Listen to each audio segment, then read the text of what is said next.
Conoce de cerca a los líderes de la comunicación y el medio empresarial, cuyo talento los ha llevado a ocupar los cargos ejecutivos a través de los cuales han transformado la forma de hacer negocios y dar valor agregado a sus marcas. Escucha el programa Estamos en Comunicación con Carlos Muñoz todos los viernes de 10 a 11 de la mañana por Radio Anáhuac 1670M. Eleva tus sentidos.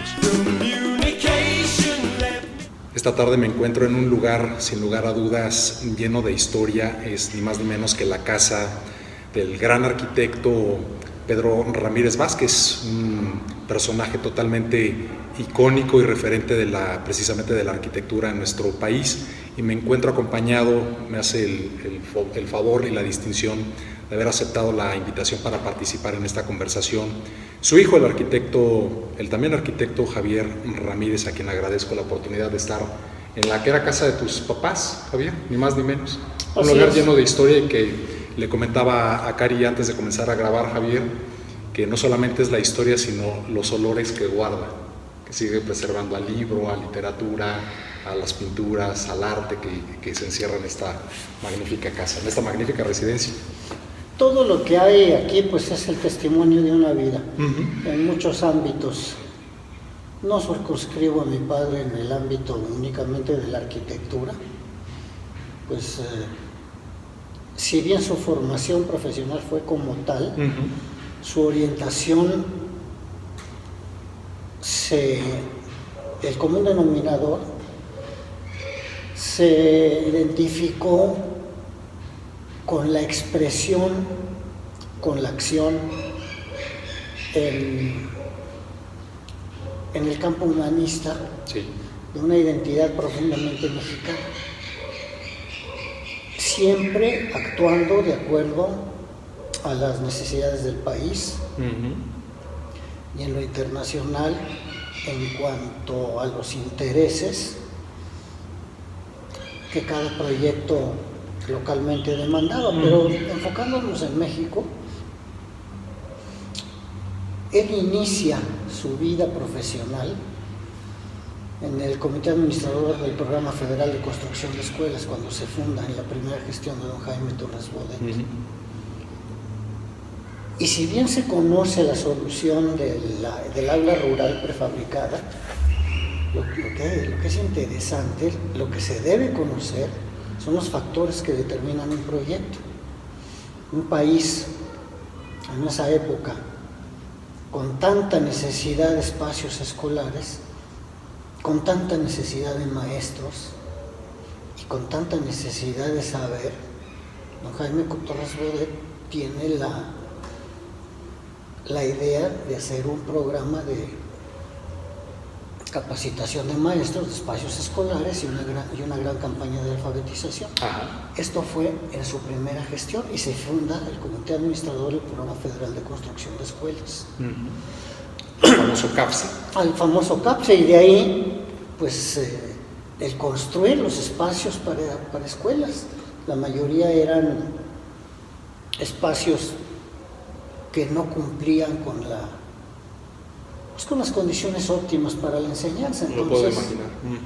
Entonces estoy hablando, voy a mencionar cifras redondas, pero había en 1944 alrededor de 25,000 espacios escolares, aulas o casas adaptadas o espacios adaptados, muchas veces en condiciones deplorables, etc. Y él inicia en eso y se da cuenta, en el estado de Tabasco, por cierto, y ahí se da cuenta de la variedad de climas, de condiciones geográficas, de condiciones humanas, en cuanto no hay mano de obra especializada, o el acceso a los materiales, a las estructuras. El acero pues era imposible, estamos hablando de 1944, es muy difícil. Y eso se queda con esa idea. Él sigue en la construcción, en la conservación de edificios durante época después de Ruiz Cortines, de Alemán, con la conservación de espacios escolares en la Ciudad de México, con Ruiz Cortines igual. Le toca ahí, por ejemplo, entre otras cosas, como era conservación de edificios de la SEP, hacerse cargo de terminar el auditorio, crear la unidad artística y cultural del bosque, pues llenar, tenía un mayor aforo, 12,000 personas, imposible tener llenos diarios, entonces había que crear más teatros, claro, para más tipo de espectáculo, más tipo de público, diferentes aforos. Entonces se hace el teatro orientación, se hace el teatro círculo, el granero, el primer musical que hubo en México de Silvia Pinal, Rin Rin Llama el Amor, trajo los Globetrotters, trajo los Globetrotters, a Louis Armstrong, el Holiday on Ice, el Circo Rojo de Moscú, el Coro del Ejército Rojo, y trabajó con números negros. O sea, era un gran administrador, además, y promotor cultural. Sí. Allí inicia. Para eso, que es importante, su hermano mayor, Mariano, había fundado el INJUVE, el Instituto Nacional de la Juventud Mexicana, que las actividades eran culturales y deportivas, como parte de la formación de la juventud. Él sigue con la construcción de escuelas ya en la segunda gestión de don Jaime, pero ahí hay que ver, porque se habla de la obra, por ejemplo, de los museos, concretamente el Museo de Antropología, como una cereza del pastel de su obra en ese régimen, pero no es el pastel. Tenemos que ver que las obras, en primer lugar, se deben a quienes crean las condiciones para que sean posibles. En primer lugar, un presidente culto, visionario, estadista ejemplar, sí, Adolfo López Mateos. Y interesado en promover la y un extraordinario secretario de Educación Pública, que es don Jaime Torres Bodet, que había sido director general de la UNESCO. Estamos hablando de ligas mayores. Y él tiene una visión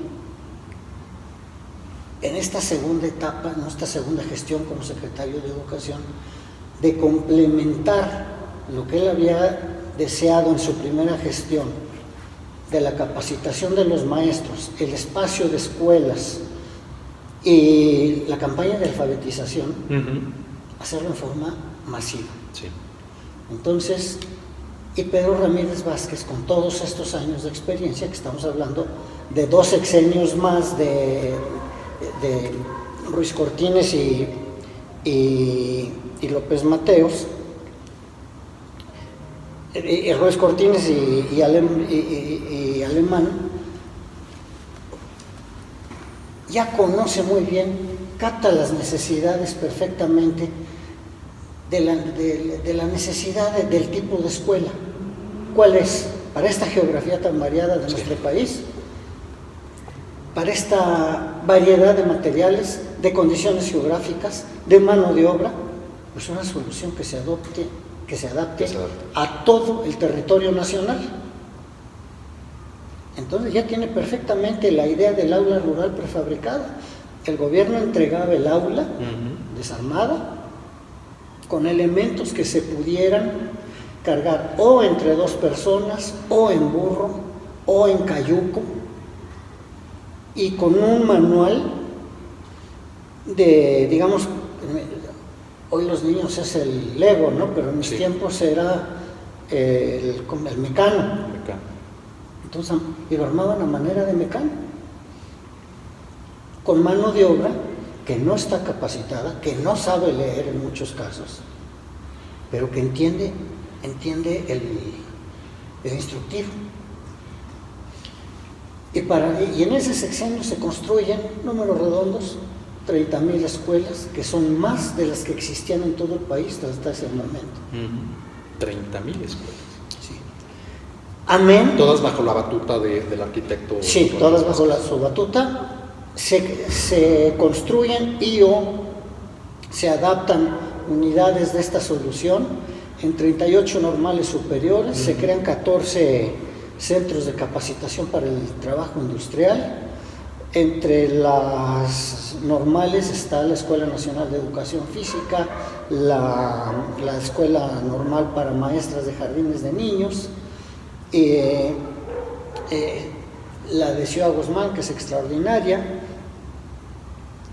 y también se crean, el CAPSE se hace cargo de algunos museos.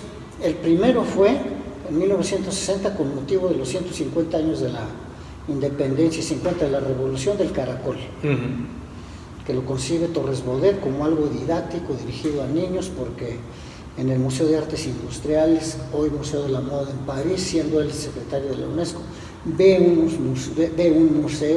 unos dioramas, uno de la Bastilla, otro de la esclavitud en Estados Unidos. Esto, la fuente es sus memorias, Sí. Y él ve que sería bueno hacer algo así en México, y lo hace. Se hace en 7 meses. Porque otra cosa que tenía Pedro Ramírez Vázquez era la organización de obra, para que pudieran estar a tiempo. El sistema constructivo. Claro. No se hace en 7 meses, y por decir otra cosa, el de arte moderno en 10, antropología en 19, pero en fin. Y dentro de este plan de Torres Bodet está inscrito esta obra, está implícita, porque si bien en su primera gestión era la capacitación de maestros, el programa masivo de espacios escolares y alfabetización, se complementa con la creación de la Comisión de Libros de Texto Gratuito. Ya. Porque sí, tienes la escuela, pero si no hay Claro. libros, no hay manera. Los niños están desnutridos, no pueden aprender bien. Los desayunos escolares. Del DIF. Del INPI, luego se convirtió en DIF, DIF, claro. Instituto Nacional de Protección a la Infancia, con 10 ciudades, Instituto Sí, Nacional de Asistencia cierto. a la Niñez, luego el DIF. Y luego, ¿en dónde entran los museos? Los museos como complemento de la educación extraescolar. Era un plan integral. Era un plan integral. Interesante. Entonces, dentro de este importante. plan se da, sí, el Museo Nacional de Antropología, se da el Museo de Ciudad Juárez. Había otros 2 contemplados en la frontera que no se hicieron, Sí. uno en Matamoros y otro en Tijuana, pero también se hizo el de Historia Natural, Ajá.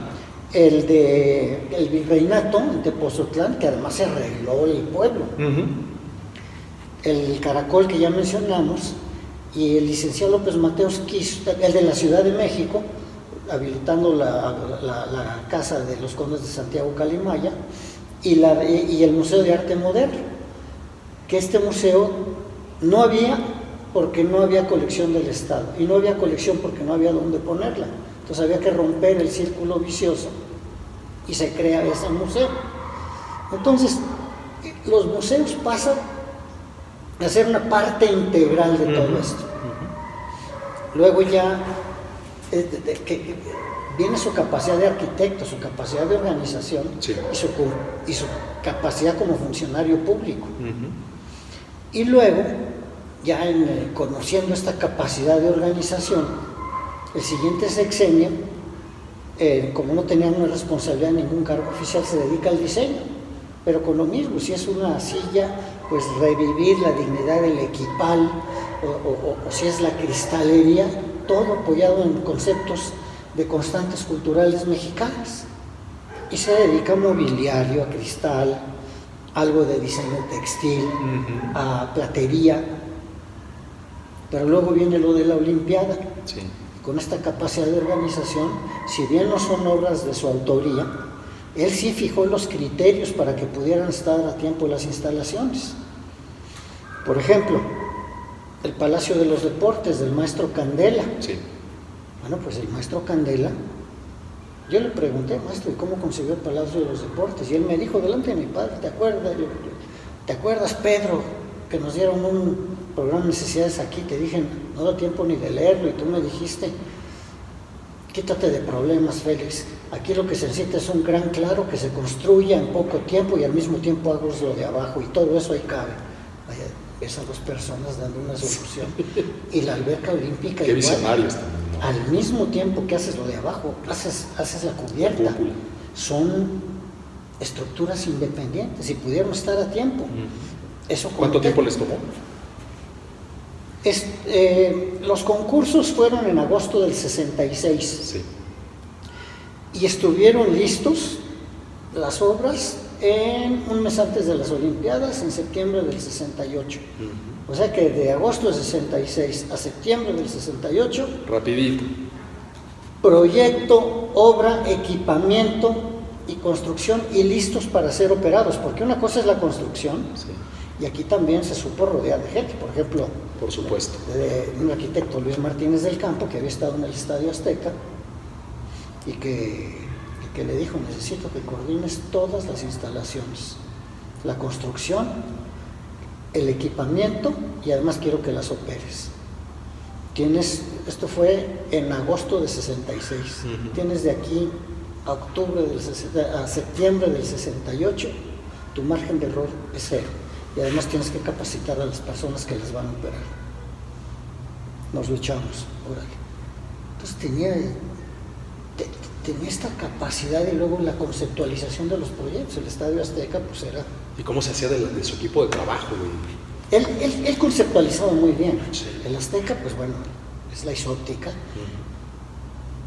Candela tenía una solución con unos techos de concreto extraordinarios, pero había unas columnas diagonales para sostenerlo, y las personas que estaban detrás de esas columnas les estorbaba. Exacto, no podían. En algún momento, entonces eso inhabilitaba, y el costo era tremendo.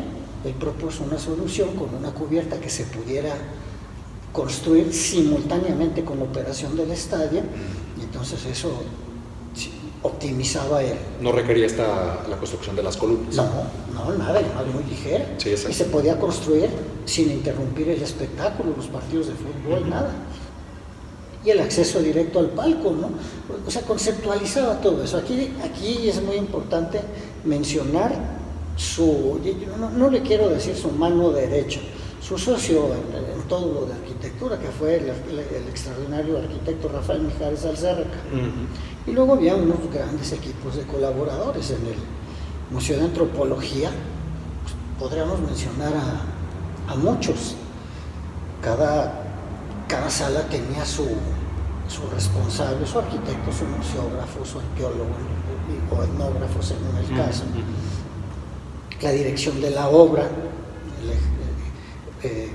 fue por Jorge Campuzano y Ricardo de Robina. La parte arqueológica, Ignacio Marquina. Estamos hablando de nombres de una gran dimensión. Así es. Y todos visionarios, ¿no?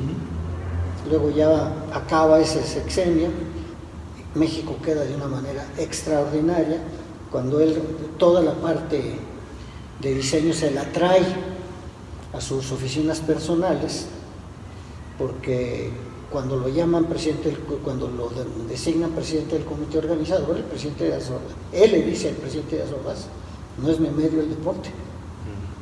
Y le dijo: lo sé, esto es un problema de organización y tenemos que dar la imagen de un país moderno capaz de de llevar a cabo un compromiso como este. Cuando le dijo imagen moderna, se trajo todo aquí. Y él llama, dentro de eso, al arquitecto Manuel Villazón,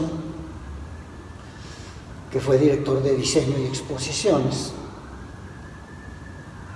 Y como todo el diseño era a mano, que AutoCAD, que Corel, que Rhino, que Photoshop, digo, por favor, todo era... Que Magni, que nada. Nada, y además se denominaban artes gráficas. Exactamente. Entonces... una arquitectura artesana. En la primera junta, en donde se empiezan a definir las necesidades, Eduardo Terra dice: es que como no había solamente había una escuela de diseño, no había mano de obra. Entonces nos tenemos que traer mano de obra. Entonces vinieron varios se trajeron extranjeros como mano de obra. Ahorita un gringo temerario, mentiroso y hocicón. Ahora resulta que él viene a enseñarnos cómo expresar nuestra identidad. Y aquí indigna, de verdad indigna, sí, que cuando se piensa en mano de obra, El extranjero es el que sabe y la mano de obra es mexicana. Exacto. No. Entonces fue al revés. La mano de obra fue americana con Murdo, Wyman, la francesa con Beatriz Coll, la italiana con Palladini, la sueca con Michael Gross. O sea, pero porque no había mexicano y había algunos otros. Pero en todas las minutas de las reuniones en donde se fijaban necesidades y criterios de diseño, en ninguna participaron los extranjeros, que quede claro. Desarrollaban Importante recalcarlo. conceptos de otros. Sí, sí, sí. Entonces, así se fue dando. Y luego la organización y el enfoque.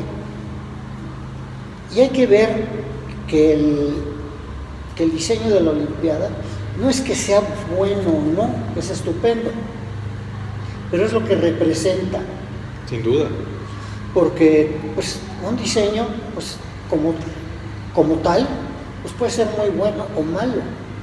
Una cruz, bueno, es un diseño muy simple, pero lo que representa Así es. va más allá. Uh-huh. Una hoz y un martillo. Sí. O la suástica nazi. Uh-huh. Como diseño es estupendo, pero la ves y escupes. Exacto. Entonces esto lo que representa el diseño de México 68 es lo de mucha gente que hubo atrás. Porque también no quiero que se sobredimensione eso. Uh-huh. Es muy fácil. No es lo mismo la gente que se la rifó en campo en las instalaciones, organizando la Villa Olímpica. La Villa Olímpica no era una unidad habitacional, era una pequeña ciudad de 10,000 habitantes.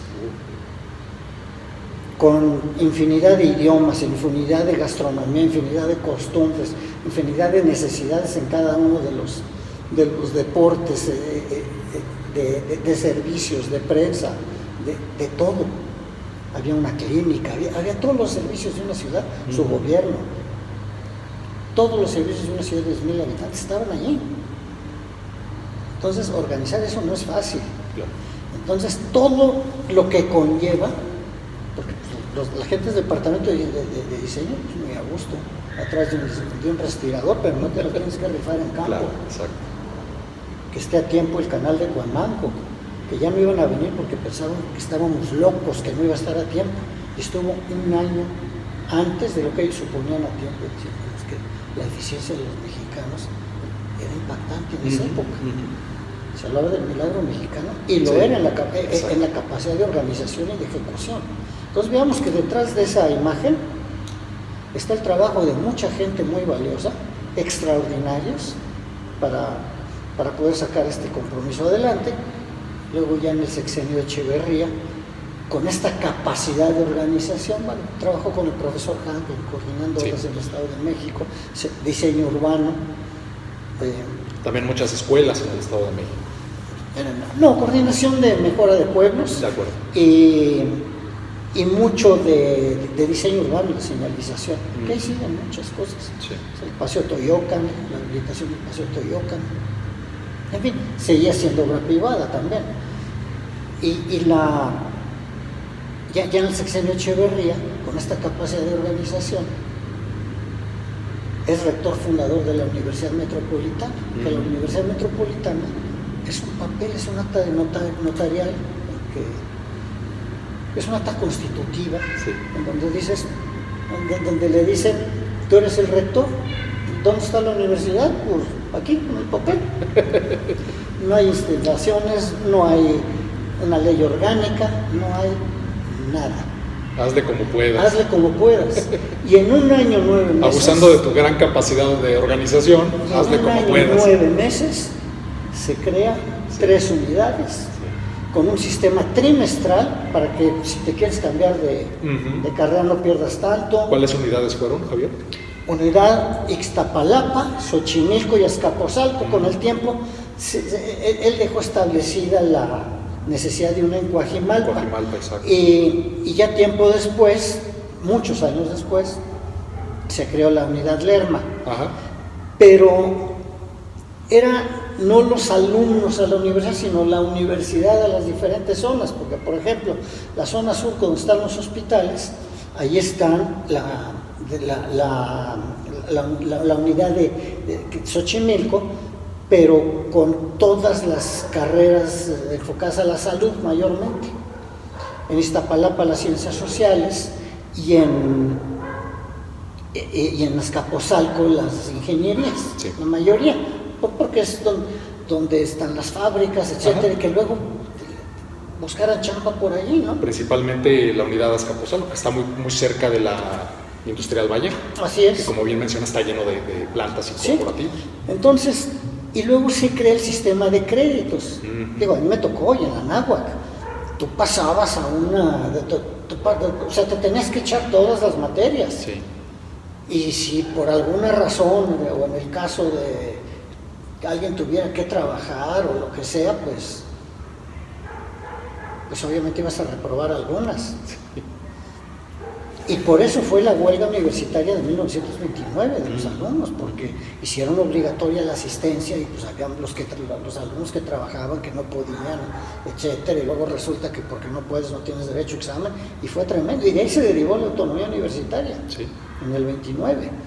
Entonces había que avanzar, entonces se crea el sistema de créditos, ya, él lo trajo, él lo implementó con la creación de la metropolitana. Y asimismo también se establecieron carreras orientadas a las necesidades del país. Por primera vez hubo carreras enfocadas a la preservación del medio ambiente, por ejemplo. Más apegadas, Javier, a una realidad que ya se presenta. Claro. Entonces, él siempre en los proyectos, en sus responsabilidades públicas, o como rector, o la parte académica como maestro, enfocaba a la sociedad a la que vas a servir. Aunque hubiera habido Google, él no lo hubiera usado. Él investigaba la raíz, conocía la geografía de México, sus necesidades. Escúchenlo bien. Eso es lo que... Sí, es que yo siempre le digo a los jóvenes que una cosa es investigar y otra cosa es chismear. Exacto. Google es para chismear. Sí. Pero investigar, vete a la raíz de la... Y no creas todo lo que aparece en Google, además. Sí, y los dichos. Vengan de quien vengan. Vete a la fuente creíble. Claro. Entonces, de ahí se fue, y luego ya cuando vino el señor López Portillo, pues hizo, le tocó ser secretario de Asentamientos Humanos y Obras Públicas, sí, para el ordenamiento del territorio, porque es impresionante hasta hoy día. Y además, ¿qué responsabilidades tenía tu papá? No, sí, enormes, hasta hoy día. Brutales. Fíjate, el 80% de la población de México, el 80%, vive arriba de la cota de los 500 metros, y el 20% vive abajo de esa cota. Pero sucede que donde vive el 20% están el 80% de los recursos, y el 80% claro, vivimos en donde está el 20% de los recursos. Y él decía, vivimos en el penthouse, los recursos están en el sótano y los pisos intermedios están prácticamente desocupados, hay que subir los recursos. Pero pues él... Ahora, siempre fue apoyado, perdón que te interrumpa, Javier, siempre fue apoyado por cada uno de los presidentes. Ahorita estamos tocando el sexenio de López Portillo. Al 100%. Con la visión que tenía tu papá, ¿siempre lo apoyaron? Siempre, pero aquí lo que pasa es que hay cada 6 años se quiere inventar un hilo negro. Te voy a decir, por ejemplo, si es un plan nacional de desarrollo urbano, los planes estatales, planes municipales, ecoplanes, planes de conurbación, porque la Ciudad de México, por ejemplo, son 17 municipios del Estado de México conurbados. Monterrey, pues sí, es Monterrey, pero es Escobedo, es Gonzalitos, es San Pedro, es Guadalupe. Guadalajara, pues es Tlaquepaque, son muchos. Y en México, es lo que concibió, por ejemplo, los ecoplanes. Toda la zona del huracán Manuel, que se la llevó en Acapulco, que se la llevó el huracán, él la tenía como de conservación. Igual los manglares, muchas zonas. Pero pues, si los permisos de construir los da el presidente municipal, pues ¿qué pasa? Y él se había dado cuenta de eso, porque por ejemplo, ahorita en Tabasco, Carlos Madrazo hizo un malecón sobre el Grijalva, pero nada más lo hizo de un lado para que el agua que estaba del otro inundara la zona de lagunas. Pero viene Leandro Rovira Seguade y pues a hacerle molecón del otro lado. Y luego viene un gobernador como Carlos Madrazo y hacer fraccionamientos en zonas que estaban por debajo de las zonas de inundaciones. Entonces, cada quien hace lo que sí, cree. Sí. Cero planeación. Y se hace una bola de nieve tremenda. Cero planeación, lo importante es el billete. Y en la planeación no se respeta. Exacto. Por ejemplo, López Obrador, que quiere que dijo los caminos de mano de obra, y presume ahí un camino hace poco en Oaxaca, creo que eran 3 kilómetros. En la Secretaría de Asentamientos Humanos y Obras Públicas hicieron más de 30,000 kilómetros de caminos de mano de obra, con asistencia técnica. Luego, pues había una dirección de emergencias urbanas para casos de desastre. Y en general fue la planeación del uso racional del territorio. Pero el uso racional del territorio tiene que ver también con el dinero. La gente, ¿por qué viene la gente de la Ciudad de México, Monterrey, a Guadalajara? Pues viene buscando trabajo. Bueno, cuando él fue secretario, la inmensa mayoría de los contratos se daban aquí en la Ciudad de México. Él descentralizó el gasto público, le entregaron una secretaría monstruosa. Y el funcionario, mientras más direcciones tenga, más poder tiene. Claro. Mi padre no era así. Entonces, todas las juntas de mejoras materiales, ¿qué teníamos que ver en México las juntas de mejoras materiales de Nuevo Laredo?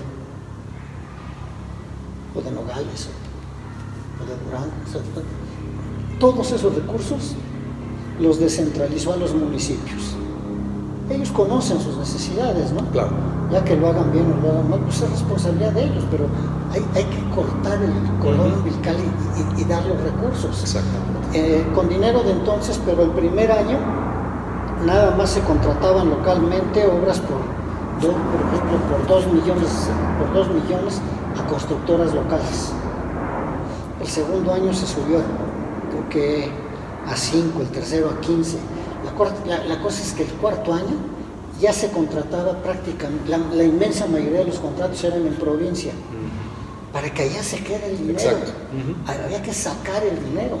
Y es que él, muchas veces platiqué con él, y me decía también, es que un problema de la Ciudad de México es que normalmente, vamos a poner un ejemplo, Estados Unidos, la capital política es Washington, la capital financiera, económica es Nueva York, la capital del cine es Los Ángeles, la capital del juego es Las Vegas, la capital cultural es Filadelfia, la capital del deporte, pues pueden ser varias, pero digamos el Comité Olímpico está en Colorado Springs, la capital latina es Miami, pero en México la capital de todo, en todo, es la Ciudad de México. Así es. De todo. Entonces, aquí se conjuga toda la actividad de todo tipo. Y seguimos con este centralismo, digamos, imparable por esa ansia de poder. De la concentración del poder. Así es. Y pues es impresionante, y hasta se tienen en los gobiernos de los estados superdelegados para que el poder siga dependiendo del centro en todos lados de todo. Son cuestiones que él descentralizó, y él cuando entrega la secretaría, habiendo recibido una secretaría enorme, la entrega chiquita. Dijo, pero entregó el uso de los recursos, cuentas claritas, las dependencias más sólidas en la provincia. Pero pues con el tiempo, otra vez todos los contratos acá y acá. Sí. Y no hay esa conciencia de dar un seguimiento a la planeación. En fin, pero eso a grosso modo, siempre que tuvo los cargos de responsabilidad oficial, siempre su ideología, no sus ideas. Sí. Siempre digo, la diferencia entre ideas e ideología es que la ideología es lo que tienes como principio. Siempre obedeció a sus principios. a las condiciones de la sociedad a la que vas a servir, como arquitecto, como organizador. Sí, cualquier profesión. Sí. ¿Sí? Y de tus responsabilidades, incluso como rector. Entonces, esa fue, digamos que la visión con que se condujo en la vida. Sí. Una especie de sello personal y profesional, ¿no? Sí, parte de tu papá. Sí, pero fíjate, pero él, no voy a decir el nombre, pero recuerdo Guillermo Tovar, que un día me dijo que platicando con otro arquitecto, le dijo, es que tú puedes ser arquitecto internacional, pero Pedro Ramírez Vázquez era hombre universal. Así es. Porque él llevaba lo mexicano fuera, tú traes lo de fuera para acá. Sí. Y nosotros, nuestra creatividad, está para exportarla, absolutamente, está para valorarla, y está para distinguirla. Y eso es lo que él hacía, y te voy a poner un ejemplo como diseño. Él hacía, por decirte, calaveras, sí, en 1971, sí, y era tétrico y macabro. Pero las rescata James Bond, una fiesta de la Catrina, o Disney, Pixar, Coco, qué maravilla, y nos sentimos orgullosos. Exactamente. Mi padre no necesitaba... Malinchistas de toda la vida. No, él valoraba sin necesidad que se lo dijera. Entonces él proyectaba lo mexicano, se identificaba con lo mexicano. Él sí era orgullosamente mexicano. Sí. Bueno, si aquí ves las cuestiones de tipo prehispánico, él veía esa fuerza. Cuando hace el Museo de Antropología, era muy común antes del museo que a las piezas prehispánicas se les dijeran monolitos. Exacto. Incluso en el anterior museo había la sala de monolitos. De monolitos, claro. Hoy ya no se les dice monolitos. O sea, la dignidad que tiene el museo, sí, y esa es una palabra básica, dignidad, ya no te nace decirle monolitos, ya es el calendario azteca, es la Coatlicue, es la piedra de Tizoc. Las cosas por su nombre. Sí, en las obras, él no proyectaba la escala humana, proyectaba la escala de la dignidad que debe tener el destino de una obra. Si es un museo de antropología, tiene que ser un museo a la escala de la dignidad que merecen nuestras culturas. Si es una basílica de Guadalupe, a la escala de la dignidad que merece la fe de la mayoría de los mexicanos, de la inmensa mayoría de los mexicanos. Javier, ahorita que mencionas la Basílica de Guadalupe, que bueno, la mayoría de los mexicanos somos católicos, creemos en la Virgen, somos una sociedad de mucha fe. ¿Cómo surge este proyecto de la Basílica? Obviamente ya hablaremos más adelantito de todos los proyectos de tu papá, pero en este caso específico, Javier, la Basílica, ¿cómo nace el proyecto de la Basílica? Como mencioné hace rato cuando iniciamos la conversación, las obras se deben en primer lugar a quienes crean las condiciones para que se hagan. La Basílica de Guadalupe surge de una conversación que él tuvo con don Antonio del Valle Talavera. Él era un guadalupano creyente, dedicado. Él, entre otras cosas, toda la parte que está a un lado del cerro, donde están unas esculturas que se llama La Ofrenda. Él compró los lotes, él los rescató, él tiene un fideicomiso a través del cual toda esa zona se mantiene y se mantiene muy bien. Sí.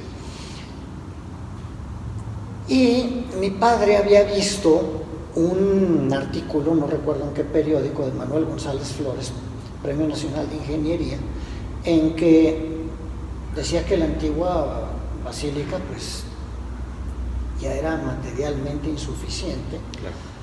Estamos hablando que en esa época se recibía, cuando estoy hablando de este artículo, alrededor de 4 millones de peregrinos al año, que hoy solamente el 12, yo creo que hay más. Sí.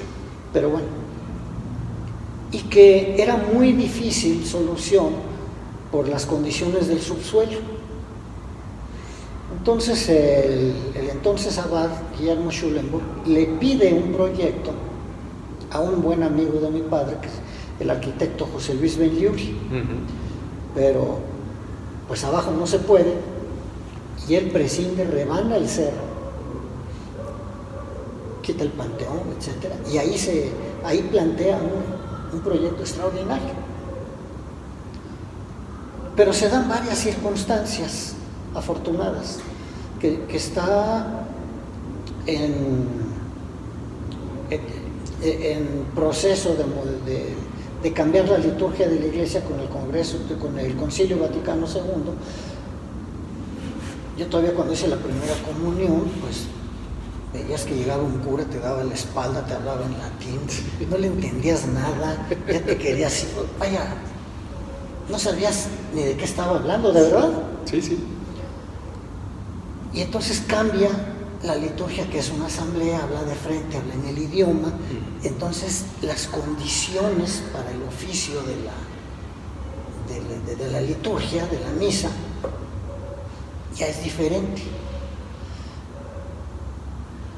Es afortunado. Entonces él plantea, y tengo la maqueta, una solución con un solo apoyo hasta la capa firme, una plancha de concreto, columnas que sirven nada más para una estructura, de soporte de la estructura, y un solo apoyo central, y sirve de tiro, te permite no tener columnas y sentirte en presencia de la Virgen, aunque la veas pequeñita, pero pues ahí está. Y con este criterio, en esa reunión estamos hablando de inicios de los 70s, aunque él ya lo había empezado a estudiar por iniciativa de don Antonio del Valle. Viene el abad, don Antonio del Valle, y lo trae. Mi padre ni lo conocía. Y plantea su solución. El abad menciona que González Flores, premio Nacional de Ingeniería, había dicho que abajo no se podía. Pero cuando lo plantea González Flores, le dice al abad, Pedro le dio al clavo, con esta solución se puede.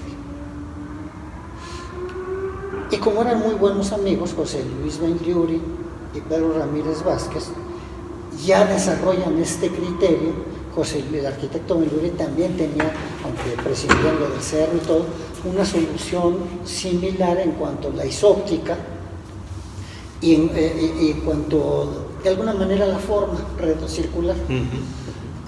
Y se asocia para este proyecto.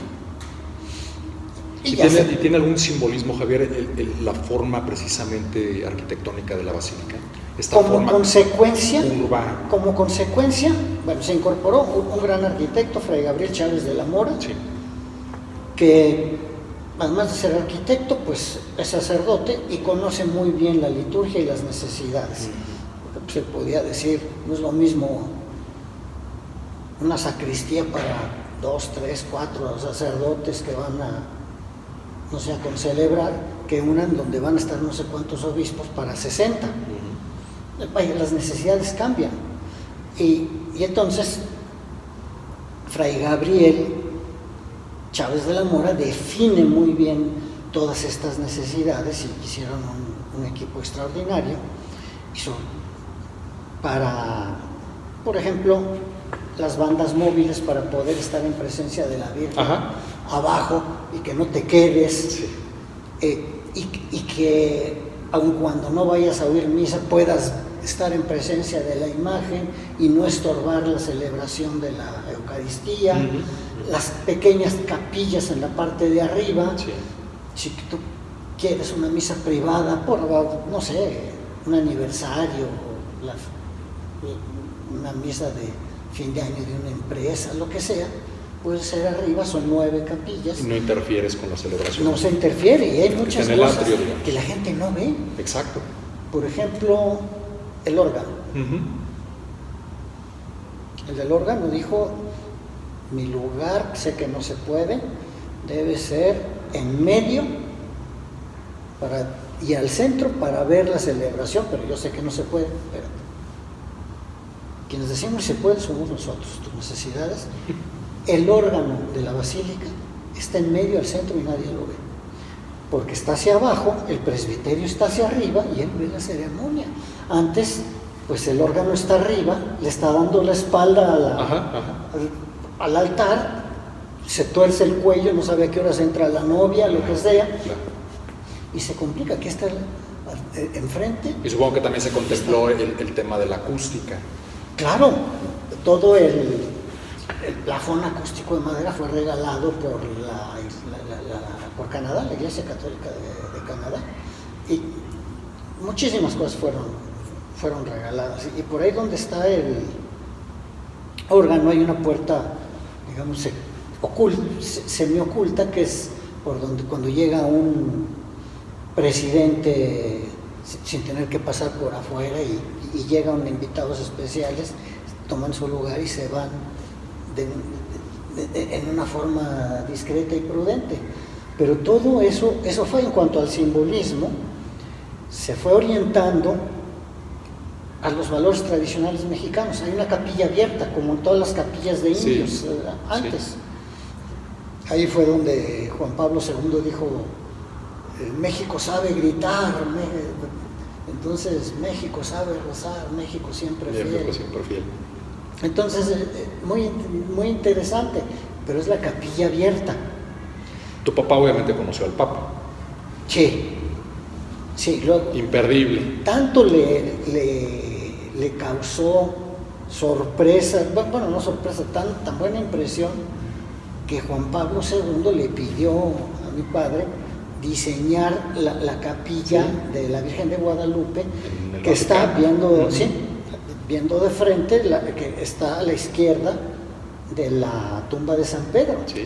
Entonces, para él fue importantísimo, porque estar a la izquierda del hombre sobre el cual pues, simboliza la roca sobre el que se edificará la iglesia.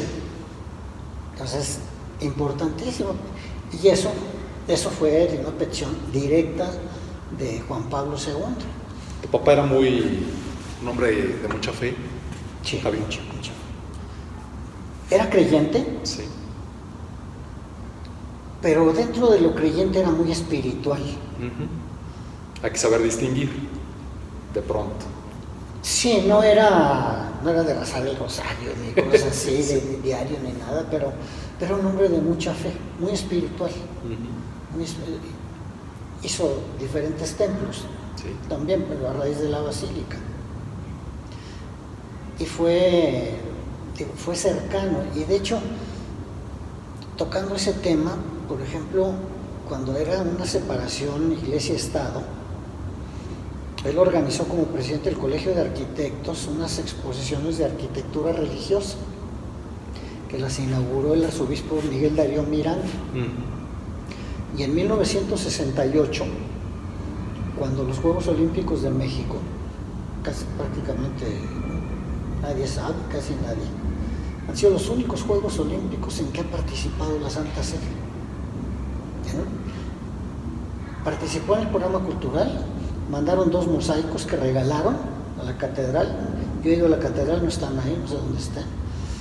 3 esculturas que regresaron, estuvieron expuestos en catedral todo esto. Hicieron una edición facsimilar de las odas de Píndaro. Pues Píndaro en tiempos griegos, digamos que fue el primer corresponsal deportivo. Y fue una edición facsimilar con traducción al inglés, francés y español, idiomas oficiales del COI, y el español por tratarse de la edición de los Juegos Olímpicos de México. Entonces él se adelantaba a su tiempo en lo... No, bueno, sin duda. Y en la diplomacia también tenía muchas dotes. ¿Tu papá sentó las bases de la arquitectura en nuestro país? No, definitivamente no. ¿No lo catalogaríamos así? No, quisiera no, digo, me halaga como su hijo que se pueda pensar eso, pero tenemos que ser honestos. Mira, en 1910 había 20 algo, no llegaron a 25 los arquitectos mexicanos. Porfirio Díaz se apoyaba en arquitectos extranjeros y había apoyo de estos 20 arquitectos mexicanos. En 1925 se inicia la cátedra de teoría de la arquitectura con el maestro Villagrán, que es a quien yo considero que sentó las bases. De acuerdo. Y ya para 1900, después, cuando sentadas las bases con el arquitecto Villagrán, en 1952 hay 450 arquitectos mexicanos. Fue exponencial. Exactamente. 1952 se inaugura CEU. De estos 450, 60 arquitectos están haciendo ciudad universitaria. Y aquí, fíjate, el mundo volteaba a ver lo que hacían estos arquitectos mexicanos. El mundo veía lo que se hacía. En el Congreso Panamericano de Arquitectos del 52 viene Frank Lloyd Wright, viene Walter Gropius, viene Richard Neutra, extraordinarios. Bruno Sevi. Él le toca en ese congreso las exposiciones, las elogia Gropius, pero ya está digamos, ya está la explosión de una identidad mexicana. Lo vemos con Ciudad Universitaria, que el resultado está, es patrimonio de la humanidad. Entonces, yo creo que quien sienta las bases fue una generación de grandes arquitectos encabezados por Villagrán. Me atrevo a mencionar... Una generación atrás que el arquitecto Ramírez Vázquez. Sí, muchos sus maestros. Sí. Sin embargo, por ejemplo, todavía el más prolífico fue tu papá. De alumnos, pues yo no diría eso, pero en cuanto a obra icónica, sí. Claro. En cuanto a metros cuadrados, pues podríamos decir Mario Pani. Vaya, simplemente las unidades habitacionales ya con eso. Claro.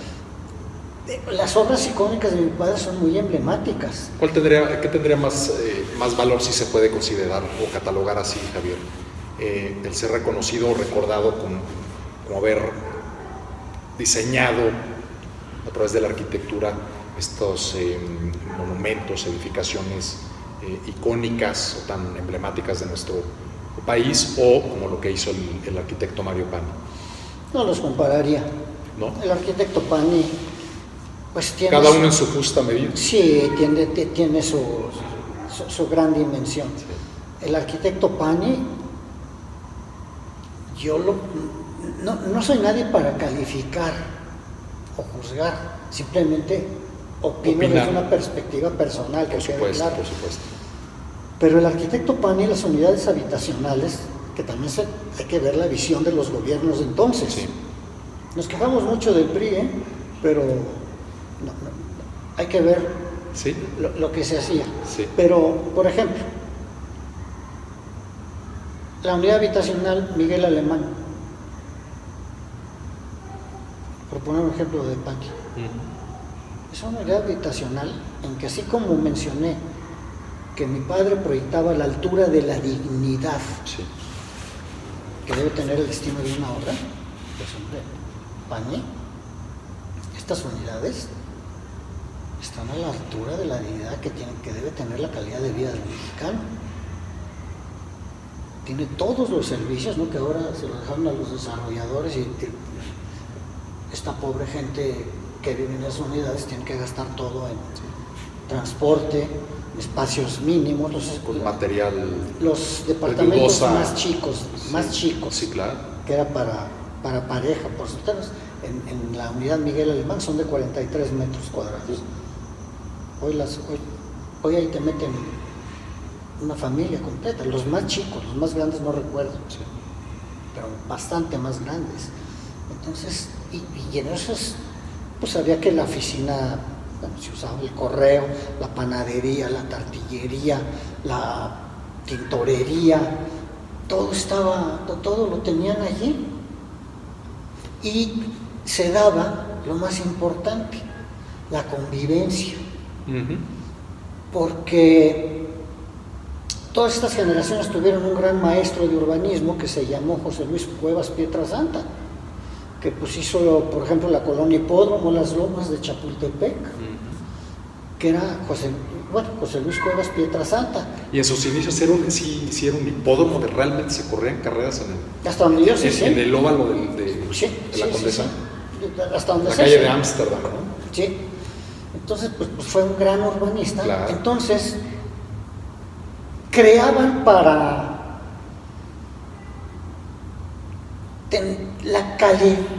a la escala de la dignidad que tiene que tener la calidad de vida del mexicano, desde el espacio íntimo, que es la vivienda, hasta el espacio colectivo, exacto, que es el barrio o la ciudad. Esparcimiento. Entonces, fíjate, y en esto, pues Pedro Ramírez Vázquez, en un programa en un estudio de urbanismo López Mateos para la Ciudad de México. El gatito quiere participar en nuestra charla. Él plantea ya en 1958 hacer peatonal la calle de Madero. Y no recuerdo qué otras, pero justamente darle la escala de peatonal. Entonces, era esa generación. Pero yo creo que quienes fijaron las bases, digamos que el referente fue Villagrán, fue García Ramos, fue Alonso Mariscal, tuvimos uno en la Náhuac, Vicente Mendiola, legendario, extraordinario, Augusto Pérez Palacios, que hizo el estadio de Ciudad Universitaria, Mauricio de María y Campos. Entonces, Federico Mariscal, menciono algunos nombres con la plena conciencia y que estoy entrando en falta al no mencionar algunos otros. ¿Podríamos incluir ahí al gran arquitecto Agustín Hernández? Que, por cierto, no, sigue siendo catedrático de la Náhuac, ¿no? No, él es posterior. Sí. Él es posterior, él es contemporáneo más o menos de esas generaciones de Pedro Ramírez Vázquez. Sí, sin duda. Él tuvo a todos estos que mencioné como maestros, o la mayoría de ellos. Claro, de acuerdo. Sí. Javier, me encantaría que nos platicaras un poquito el tema personal. ¿Cómo era tu papá? ¿Qué aprendiste de él en términos personales, en términos profesionales, en materia de arquitectura, por ejemplo, de diseño, también que tu papá era un hombre también apasionado del diseño, hizo mucha identidad para muchos corporativos? ¿Qué le aprendiste como hijo, cada uno de tus hermanos, qué le aprendieron al arquitecto Pedro Ramírez Vázquez? Mira, había una muy buena convivencia familiar. Era, pues obviamente con todas estas responsabilidades que siempre tuvo y tan interesante, pues nos llevaba a las obras y platicaba mucho, entonces pues la vida giraba en torno a sus intereses, porque pues, absorbían. Vamos a estar viendo los preparativos de un museo de antropología o de una olimpiada, una basílica.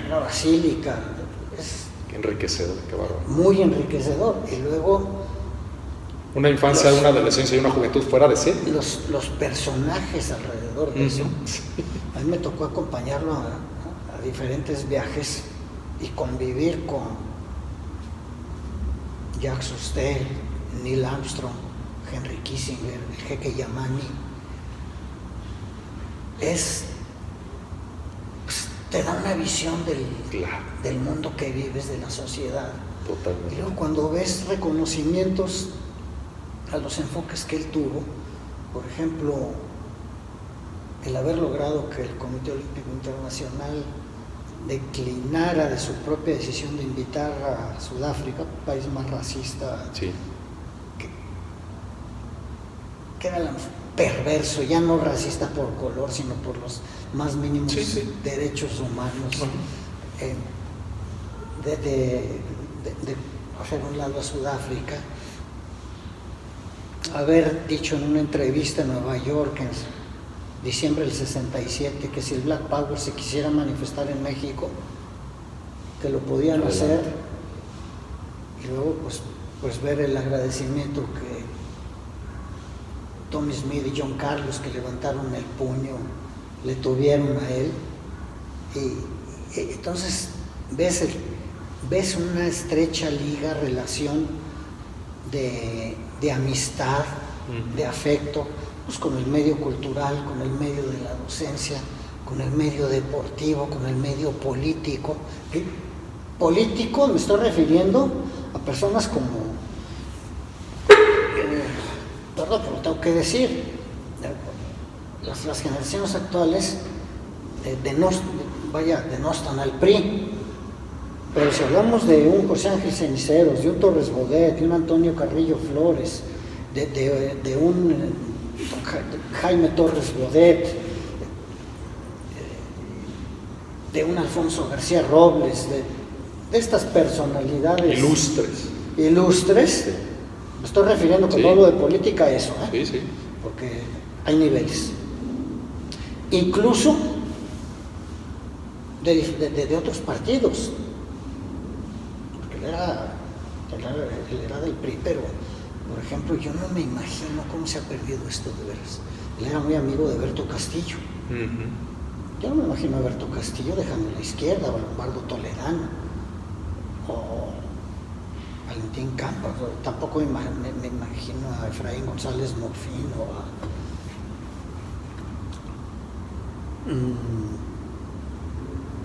Luis H. Álvarez, José Ángel Conchelo dejando el PAN para unirse a otro. O sea, eran gentes fieles a su ideología. Podías disentir, pero todos respetables. Exactamente. Hoy eres fiel pero al poder y al billete. ¿Perdón? Hoy ahora son fieles al billete y al poder. No me importa si me ando moviendo. Insaciables en ambas cosas. Insaciables en ambas cosas. Así es. Y los resultados los vemos, ¿no? Y hay que ver una cosa. También le tocó una época extraordinaria. Sin duda. Y él siempre estuvo adaptándose a los tiempos, que es lo que hay que hacer. Y una cosa que en México ojalá y se oriente, hombre, tenemos que reconciliarnos con la historia. Eso de ahora de resentimientos con España, si todos tenemos sangre de eso, hombre. O, fíjate, por decir algo, y lo digo como testigo de una época que me tocó vivir. Ese presidente al que tanto muchos odian, Díaz Ordaz, hizo 50,000 aulas rurales, hizo la ampliación del periférico, hizo el metro, crecíamos al 7% anual, eran 220 diputados, hoy son 500, eran 0 asambleístas, hoy hay 66, eran 60 senadores, hoy 128.